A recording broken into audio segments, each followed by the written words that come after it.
സ്വദേശിനിയും ബംഗളൂരുവിൽ ജോലി ചെയ്യുന്നതുമായ യുവതിയെ പീഡിപ്പിച്ച കേസിലെ ജാമ്യാപേക്ഷ ലംഘിച്ചതിന് രാഹുൽ മാങ്കൂട്ടത്തിലിനോട് കോടതിയിൽ ഹാജരാകാൻ നിർദ്ദേശിച്ച് നോട്ടീസ് കൊടുത്തിരിക്കുകയാണ്. അനുവദിച്ച മുൻകൂർ ജാമ്യം റദ്ദാക്കാതിരിക്കുന്നതിന് കാരണമുണ്ടെങ്കിൽ ബോധിപ്പിക്കണമെന്നാണ് കോടതിയുടെ നിർദ്ദേശം. ഈ മാസം 27-നാണ് രാഹുൽ കോടതിയിൽ ഹാജരാകേണ്ടത്. Judicial first class magistrate Dania Mariyam Jose ആണ് കേസ് പരിഗണിച്ചത്.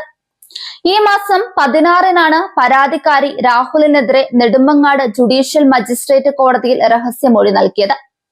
അടുത്ത ദിവസം വൈകുന്നേരം 7:23-ന് രാഹുൽ പരാതിക്കാരിയെ തന്റെ ഫോണിൽ നിന്ന് വാട്സ്ആപ്പ് കോൾ മുഖേന ബന്ധപ്പെടാൻ ശ്രമിച്ചു.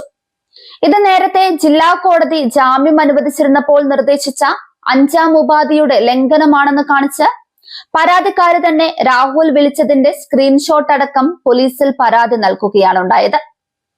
പരാതിക്കാരിയെ സ്വാധീനിക്കാനോ ഫോണിലൂടെ ബന്ധപ്പെടാനോ പാടില്ലെന്നായിരുന്നു ജില്ലാ കോടതിയുടെ 5-ാമത്തെ ഉപാധി.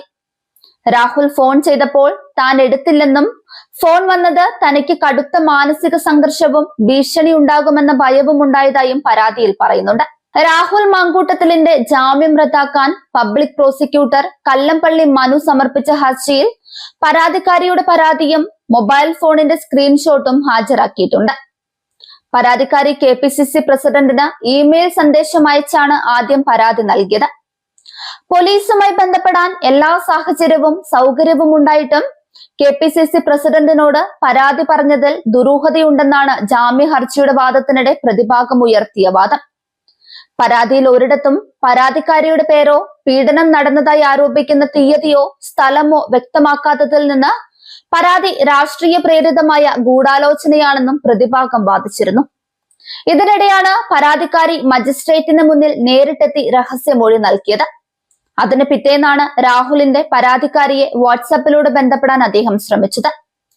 2-ാം ബലാത്സംഗ കേസിൽ ഡിസംബർ 10-ാം തീയതിയാണ് രാഹുൽ മാങ്കൂട്ടത്തിലിന് മുൻകൂർ ജാമ്യം ലഭിച്ചത്. ബംഗളൂരു സ്വദേശിനിയായ 23-കാരിയായിരുന്നു രാഹുലിനെതിരെ പരാതിയുമായി രംഗത്തെത്തിയ യുവതി.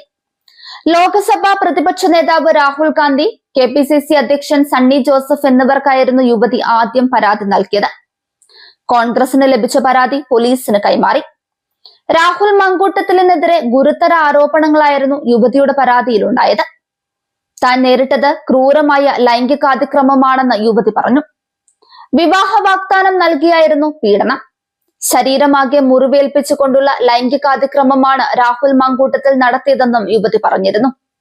തന്റെ ടെലഗ്രാം നമ്പർ സംഘടിപ്പിച്ച ശേഷമായിരുന്നു രാഹുൽ മാങ്കൂട്ടത്തിൽ താനുമായി അടുപ്പം സ്ഥാപിച്ചതെന്നും അതിജീവിത പരാതിയിൽ ചൂണ്ടിക്കാട്ടുന്നുണ്ട്. തുടർന്ന് വിവാഹ വാഗ്ദാനം നൽകി അവധിക്ക് നാട്ടിലെത്തിയ തന്നെ ഭാവി കാര്യങ്ങൾ സംസാരിക്കാനുണ്ടെന്ന് പറഞ്ഞ് രാഹുലിന്റെ സുഹൃത്ത് ഫെന്നി നൈനാന്റെ കാറിൽ ഒരു ഹോം സ്റ്റേയിൽ എത്തിച്ചു. അവിടെ വെച്ച് തന്റെ എതിർപ്പ് അവഗണിച്ച് ക്രൂരമായി ബലാത്സംഗം ചെയ്തു.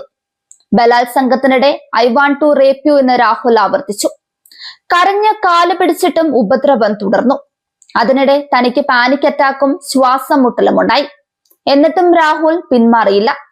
അതിക്രമത്തിന് ശേഷം തന്നെ വിവാഹം കഴിക്കാനാവില്ലെന്ന് രാഹുൽ പറഞ്ഞു. അതോടെ മാനസികമായും ശാരീരികമായും താൻ തകർന്നുവെന്നും അതിജീവിത പരാതിയിൽ വ്യക്തമാക്കുന്നുണ്ട്.